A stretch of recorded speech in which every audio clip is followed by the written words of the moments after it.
Bismillahirrahmanirrahim. Assalamualaikum warahmatullahi wabarakatuh. Kembali lagi di channel Pena Pencari Hikmah. Kali ini kita akan bahas penjelasan tentang keluarnya ruh dari badan. Jangan lupa sukai video ini, komen, dan berlangganan, serta bagikan video ini agar bermanfaat bagi semua.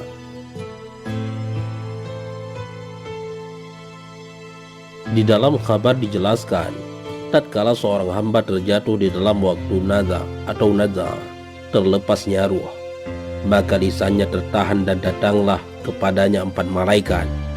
Malaikat pertama berkata, "Semoga kesejahteraan terlimpahkan kepadamu. Aku adalah malaikat yang diserahi atas rizkimu. Aku telah mencari rizkimu di bumi, timur dan barat. Namun aku tidak menemukan sesuap makanan dari rizkimu yang masuk pada saat ini." Kemudian datanglah malaikat kedua, lalu berkata, "Semoga kesejahteraan terlimpahkan kepadamu. Aku adalah malaikat yang diserahi atas air minummu dan lainnya. Aku telah mencari di bumi timur dan barat. Namun aku tidak menemukan seteguk air yang mendekati pada saat ini." Kemudian datanglah malaikat ketiga, lalu berkata, "Semoga kesejahteraan terlimpahkan kepadamu. Aku adalah malaikat yang diserahi atas nafasmu. Aku telah mencari di bumi, timur dan barat.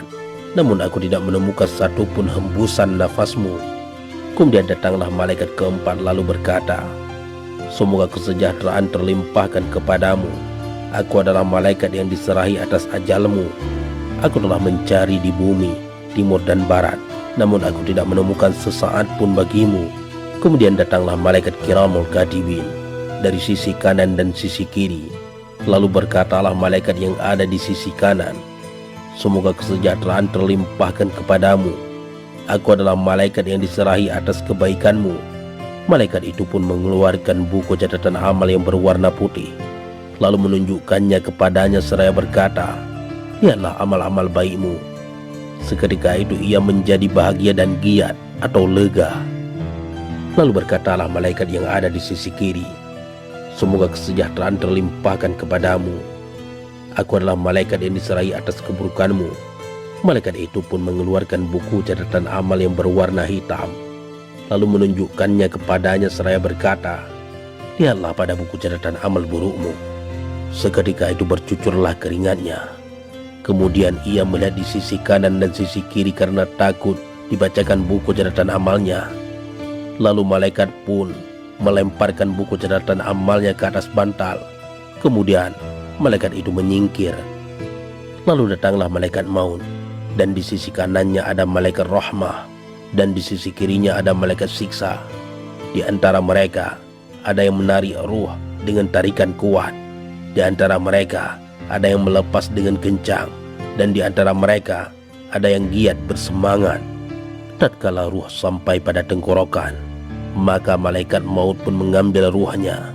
Jika ia termasuk orang yang beruntung, maka menyerulah malaikat rahmah, dan jika ia termasuk orang yang celaka, maka menyerulah malaikat siksa. Lalu malaikat pun mengambil ruhnya. Mereka membawanya naik ke sisi Tuhan semesta alam. Jika ia termasuk orang yang beruntung, maka Allah berkata, "Kembalikan ruh itu ke badannya, sehingga ia melihat apa yang ada di jasadnya." Kemudian malaikat turun bersama ruh tersebut, lalu meletakkannya di tengah rumahnya. Lalu ia pun melihat orang yang bersedih padanya dan orang yang tidak bersedih kepadanya, sedangkan ia tak kuasa berbicara. Kemudian diiringlah jenazahnya ke kuburnya. Allah pun memerintahkan agar ruh itu kembali ke jasadnya sebagaimana ia ada di dunia. Beberapa riwayat berselisih di dalam masalah ini ketika ruh kembali ke jasadnya. Sebagian ulama berpendapat bahwa ruh kembali ke dalam jasadnya sebagaimana ia ada, kemudian ia didudukkan dan ditanyai. Sebagian ulama lagi berpendapat bahwa pertanyaan itu untuk ruh bukan untuk jasadnya. Sebagian ulama lagi berpendapat bahwa ruh itu masuk ke dalam jasadnya sampai pada dadanya. Ulama akhir berpendapat bahwa ruh itu berada di antara jasad dan kain kafannya. Dan di dalam semua perselisihan pendapat tersebut, telah datang asar dan pendapat yang sahih menurut ahlul ilmi agar seorang hamba menetapkan keyakinan tentang adanya siksa kubur dan tidak sibuk di dalam masalah bagaimana keadaan kubur, di mana ruh berada ketika kembali ke jasad dan lain-lain. Al-Faqih Abulis, semoga rahmat Allah senantiasa terlimpahkan kepada beliau. Beliau berkata, barang siapa yang ingin selamat dari siksa kubur, maka ia harus melanggengkan 4 perkara dan menjauhi 4 perkara lainnya. Adapun 4 perkara yang dilanggengkan, maka itu adalah menjaga salat, sedekah, membaca Al-Quran, dan memperbanyak membaca tasbih. Karena 4 perkara ini bisa menerangi dan meluaskan kubur. Adapun 4 perkara yang dijauhi, maka itu adalah dusta, berkhianat, mengadu domba, dan kencing di atas badan.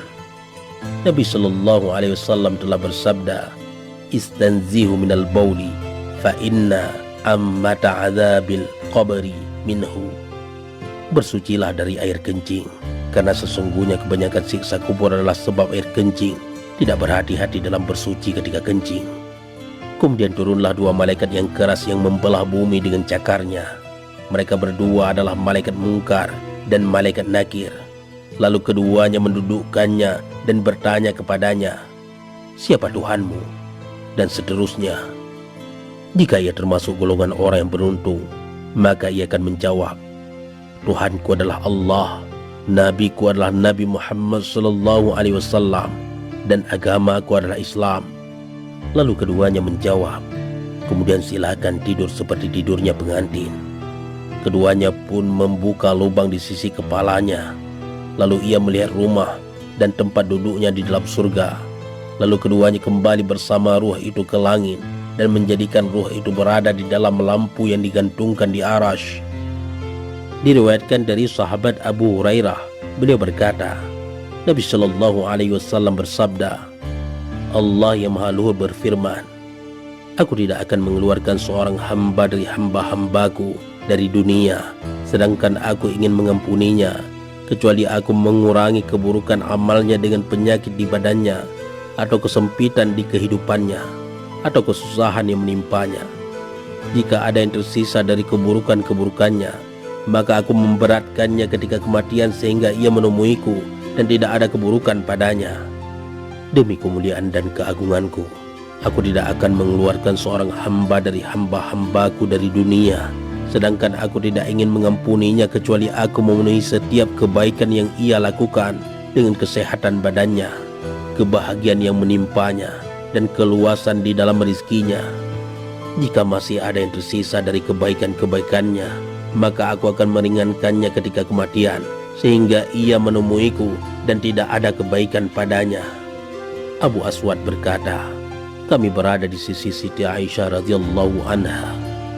Tiba-tiba sebuah tenda besar terjatuh di atas seseorang. Orang-orang pun tertawa.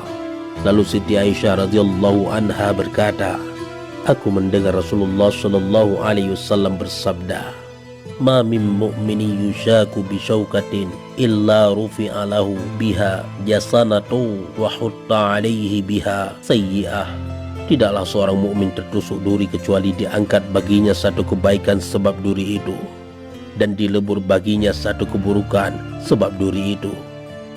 Dan telah dikatakan dalam sebuah riwayat, tidak akan kebaikan di dalam badan yang tidak pernah tertimpa penyakit-penyakit, dan tidak ada kebaikan di dalam harta yang tidak pernah tertimpa pengganti-pengganti. Di dalam sebuah kabar dijelaskan, sesungguhnya ketika seorang mukmin terputus dari dunia dan menghadap pada akhirat, maka turunlah kepadanya para malaikat dari langit yang berwajah putih, wajah mereka seperti matahari. Mereka membawa kain kafan dari kain-kain kafan surga dan hanut, semacam obat agar mayat tidak busuk, yaitu dari hanut-hanut surga. Mereka duduk di sampingnya sejauh mata memandang. Kemudian datanglah malaikat maut. Lalu duduklah malaikat maut di sisi kepalanya seraya berkata, "Keluarlah wahai jiwa yang tenang, keluarlah menuju ampunan dan ridha Allah." Nabi Shallallahu Alaihi Wasallam bersabda, lalu keluarlah ruh dan mengalir dari badannya sebagaimana tetesan mengalir dari minuman. Para malaikat pun mengambil dan meletakkan ruh itu pada apa yang ada di depan mereka. Mereka memasukkan ruh ke dalam kain-kain kafan itu, dan keluarlah dari kain-kain kafan itu bau wangi seperti bau misik. Nabi Shallallahu Alaihi Wasallam bersabda, dan tidaklah mereka naik ke langit bersama ruh itu bertemu dengan para malaikat lain kecuali para malaikat lain itu bertanya, bau wangi apa ini? Mereka pun menjawab, ini adalah bau fulan. Seraya menuturkan sebaik-baik nama orang itu yang mana ia dipanggil dengan nama itu di dunia. Tatkala mereka dengan ruh itu sampai ke langit, maka mereka meminta dibukakan. Lalu dibukakan pintu-pintu langit untuk mereka. Dan para malaikat yang ada di langit ikut mengiringinya dari setiap langit sampai langit ketujuh. Menyerulah suara yang menyeru dari arah zat Allah. Catatlah di dalam kitab amalnya bahwa tempatnya di dalam surga Illiyun, dan kembalikanlah ia ke bumi, karena sesungguhnya ia diciptakan dari bumi, sebagaimana telah ditegaskan dalam firman Allah yang Maha Luhur. Dari bumi itulah kami menjadikan kamu, dan kepadanya kami akan mengembalikan kamu, dan daripadanya kami akan mengeluarkan kamu pada kali yang lain. Nabi Shallallahu Alaihi Wasallam bersabda, lalu para malaikat mengembalikan ruh ke jasadnya, dan datanglah dua malaikat yang menyeramkan. Keduanya mendudukkannya seraya bertanya kepadanya, siapa Tuhanmu? Dan seterusnya. Kemudian keduanya bertanya kepadanya, apa pendapatmu tentang orang ini yang telah diutus di dalam kalian semua, yakni Nabi Muhammad? Lalu ia menjawab, ia adalah utusan Allah. Allah telah menurunkan Al-Quran kepadanya, dan aku beriman dan membenarkannya. Lalu menyerulah dari arah langit, telah benar hambaku, maka beberkanlah baginya tikar dari surga, kenakan ia pakaian dari surga, dan bukakan baginya pintu surga. Nabi Shallallahu Alaihi Wasallam bersabda, dan datanglah bau dan wangi surga, dan diluaskan kuburnya sepanjang mata memandang. Nabi Shallallahu Alaihi Wasallam bersabda, kemudian datanglah seseorang yang tampan wajahnya dan pakaiannya berbau wangi. Lalu orang itu berkata kepadanya, bergembiralah dengan seseorang yang akan membahagiakanmu. Ini adalah harimu, yang mana kamu telah dijanjikan atas hari ini. Lalu ia bertanya kepada orang itu, siapa kamu? Semoga Allah yang Maha Luhur merahmatimu. Aku tak pernah melihat di dunia seseorang yang lebih tampan darimu. Orang itu pun menjawab, aku adalah amal baikmu. Lalu ia berkata, wahai Tuhanku, tegakkanlah hari kiamat sehingga aku bisa kembali pada keluargaku. Keluarga, amal soleh, surga, dan kenikmatan akhirat. Dan jika ia termasuk golongan orang yang celaka ketika kematian datang kepadanya, maka turunlah kepadanya para malaikat dari langit. Mereka membawa pakaian azab, pakaian siksa. Mereka duduk jauh darinya. Lalu datanglah malaikat maut. Ia duduk di sekitar kepalanya seraya berkata, wahai jiwa yang buruk, keluarlah menuju murka Allah yang Maha Luhur. Nabi Shallallahu Alaihi Wasallam bersabda, lalu ruhnya berpisah dari jasadnya. Keluarlah ruh dari jasadnya sebagaimana perasaan air yang keluar dari bulu yang basah.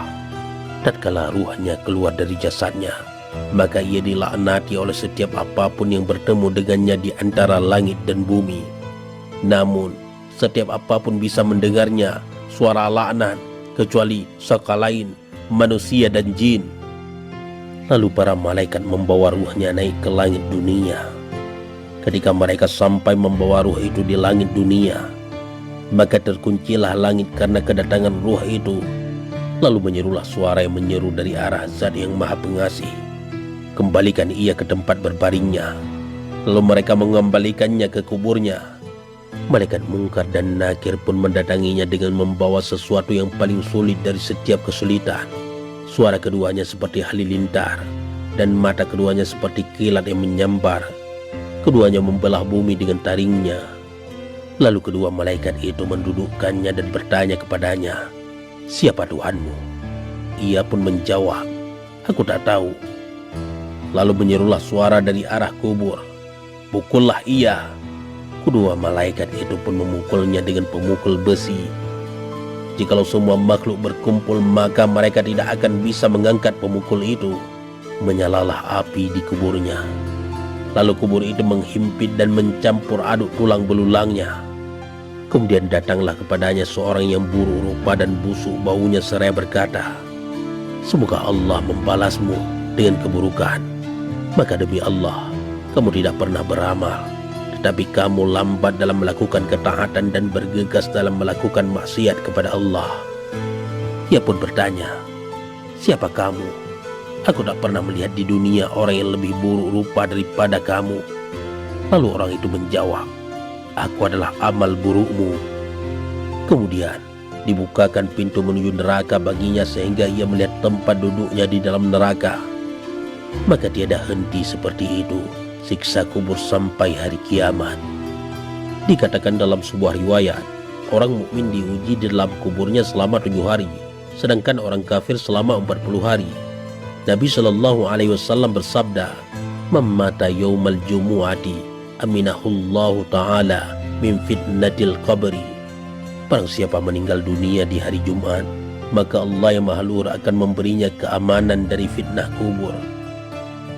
Di dalam sebuah kabar dijelaskan dari Abu Umamah Al-Bahili radhiyallahu an, tatkala seseorang meninggal dunia dan diletakkan di dalam kuburnya, maka datanglah malaikat maut. Ia duduk di sekitar kepalanya. Ia menyiksanya, memukulinya sekali dengan palu yang mana tidaklah tersisa anggota badannya terkecuali terputus-putus. Kuburnya terluap-luap oleh api. Lalu ia berkata, "Berdirilah atas izin Allah."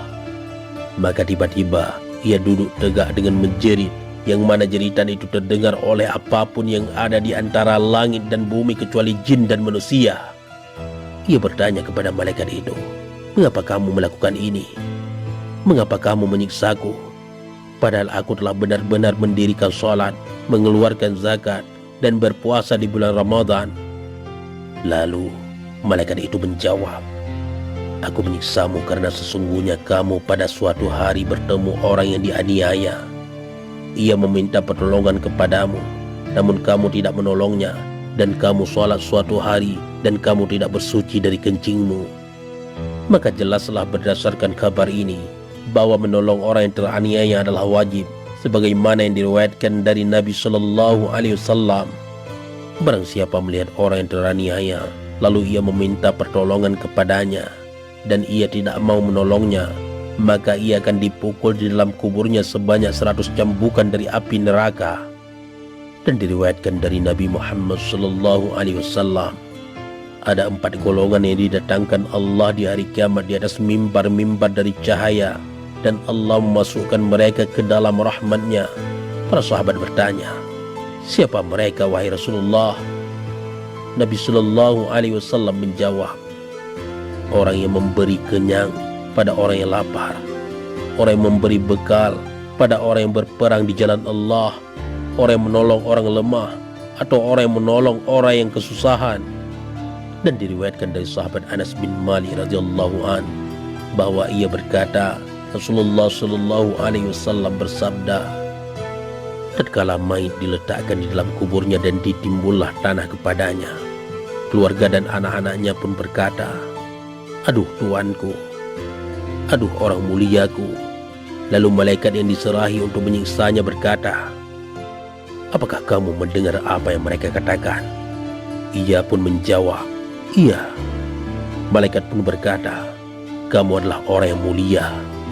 Lalu hamba itu atau mayit berkata, "Mereka mengatakan hal itu andai mereka diam." Lalu kubur pun menghimpitnya dan tercampur aduklah tulang belulangnya. Sedangkan ia menyeru di dalam kuburnya, "Aduh tulangku, aduh begitu hinanya tempatku, aduh penyesalanku, aduh begitu sulitnya pertanyaan-pertanyaanku, sampai masuklah awal malam Jumat di bulan Rajab dari tahunnya itu." Lalu Allah yang Maha Luhur berkata, "Aku bersaksi kepada kalian wahai malaikatku, sesungguhnya aku mengampuni keburukannya dan aku menghapus kesalahannya sebab ia telah banyak menghidupkan malam ini." Allahu a'lam bishawab. Mudah-mudahan ini semua bermanfaat. Assalamualaikum warahmatullahi wabarakatuh.